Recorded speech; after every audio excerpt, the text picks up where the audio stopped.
Assalamualaikum warahmatullahi wabarakatuh. Cat lover Indonesia, cat lover Jogja. Ini kita ketemu lagi. Insya Allah saya akan memberikan tips gimana caranya supaya kitten-kitten kita itu nggak kurus. Kitten-kitten kita itu normal pertumbuhannya. Jadi tapi sebelumnya jangan lupa ya, subscribe dulu, klik dulu loncengnya biar nggak ketinggalan tips-tips yang kedepannya. Jadi nanti saya akan memberikan beberapa tips lagi. Kita dari Garden Animal Pet Shop Jogja, kita punya 2 cabang ya, di kota kita, di pusat kota, di Jalan Brigjen Katamso sama di Panjaitan. Oke. Tips supaya kitten itu supaya pertumbuhannya normal ya, gemuk, sehat gitu ya. Diawali dari masa kehamilan. Pastikan dulu si induk benar-benar dalam posisi siap dipijahkan, dikawinkan. Jadi usia si kucing itu sangat berperan penting ya. Jadi kucing itu tidak boleh terlalu muda dikawinkan. Jadi idealnya sih di birahi ketiga. Birahi pertama dilewati, birahi kedua dilewati. Tujuannya untuk mempersiapkan struktur kandungan rahimnya, terus mematangkan gonadnya, terus pastikan si induk tidak kekurangan gizi ya. Jadi si induk selama masa kehamilan dia sudah tercover vaksin. Dia sebelum dikawinkan dia sudah divaksin dulu, sudah dikasih obat cacing dulu, karena saat mengandung dia tidak boleh divaksin, dia tidak boleh dikasih obat cacing. Pastikan juga sudah dimandikan sebelum dikawinkan, rutin disisir setiap hari itu sehari. Kalau yang short hair itu sehari sekali, kalau yang long hair itu 2 kali sehari. Itu cukup untuk menghindari terlalu cepat dia jamuran atau kutu. Karena kalau dia jamuran atau kutu dan jamur itu pasti akan menghisap darah si induk.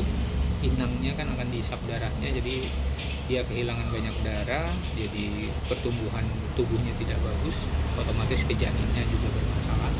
Jadi pastikan itu tadi ya, dimandikan, divaksin, dan sudah diobat cacing. Itu penting sekali buat ibu kucing, calon ibu hamil ya, kucing yang hamil. Selama masa kehamilan pastikan kandungan gizinya cukup. Jadi protein yang bagus 36 atau 38, kandungan yang bagus supaya rahim tumbuh sempurna, dan kasih juga kalsium ya, kalsium kucing seperti ini. Atau biasanya yang paling gampang itu kita memberikan kalsium di kucing itu dari susu. Ini yang paling banyak, Growsi yang paling murah atau yang lebih bagus lagi ya. Banyak pilihan, tergantung si kucing aja yang mau dia minum yang merek apa. Kalau paling bagus itu RC Royal Canin, tapi itu mahal sekali ya, dia yang seperti ini nanti sampai dia menyusui juga bisa menggunakan itu. Jadi untuk mensuplai asupan kalsiumnya dari susu atau dikasih kalsium ini rutin setiap hari selama masa kehamilan. Nanti pas kalau melahirkan dikasih 3 hari sekali. Jadi kandungan susunya kaya akan kalsium. Kalau mau lebih bagus dikasih Vita Plus kayak gini atau Nutriplus Gel ya. Teman-teman tahu mungkin Nutriplus Gel yang edisi repack seperti ini, Nutriplus Gel yang seperti apa, pasta gigi itu yang mahal ya, 100 lebih.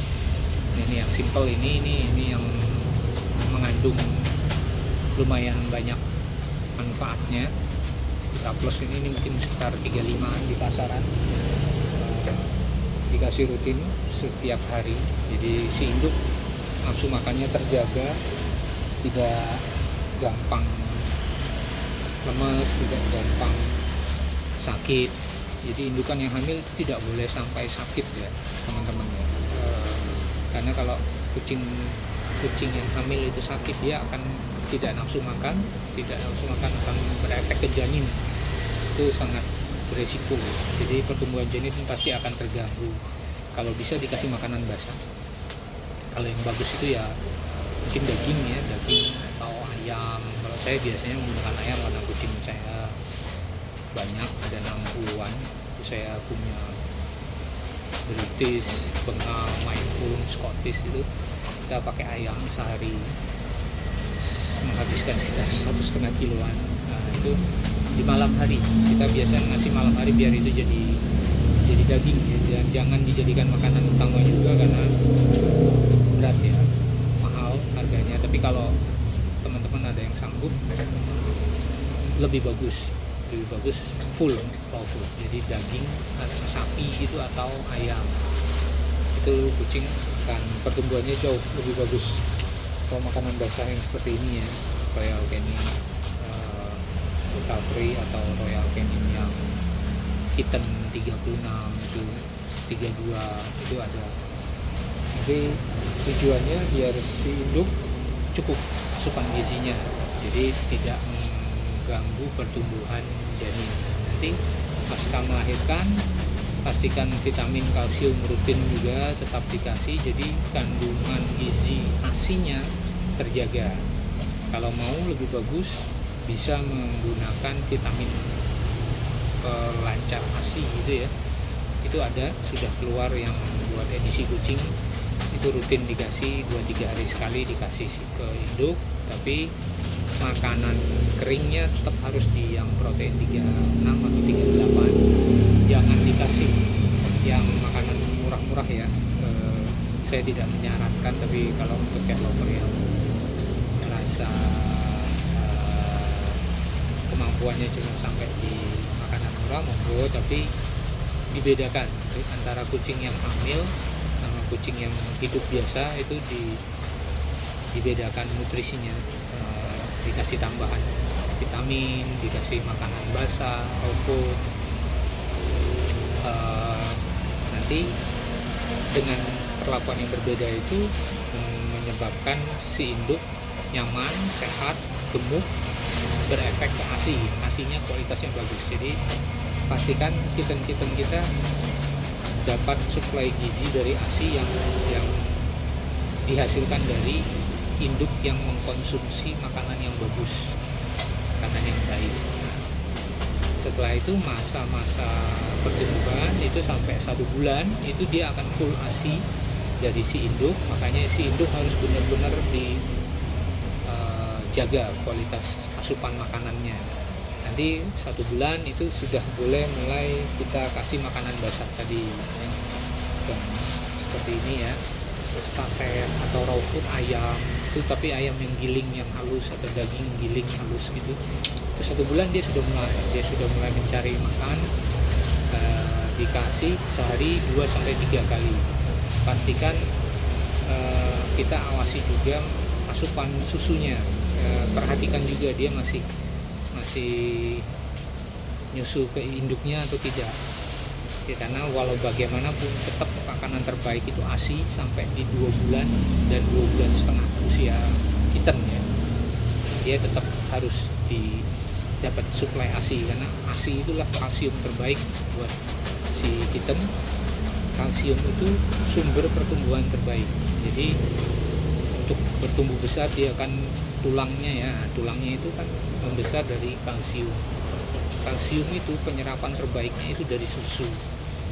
Produsen terbaik kalsium itu sumbernya dari susu.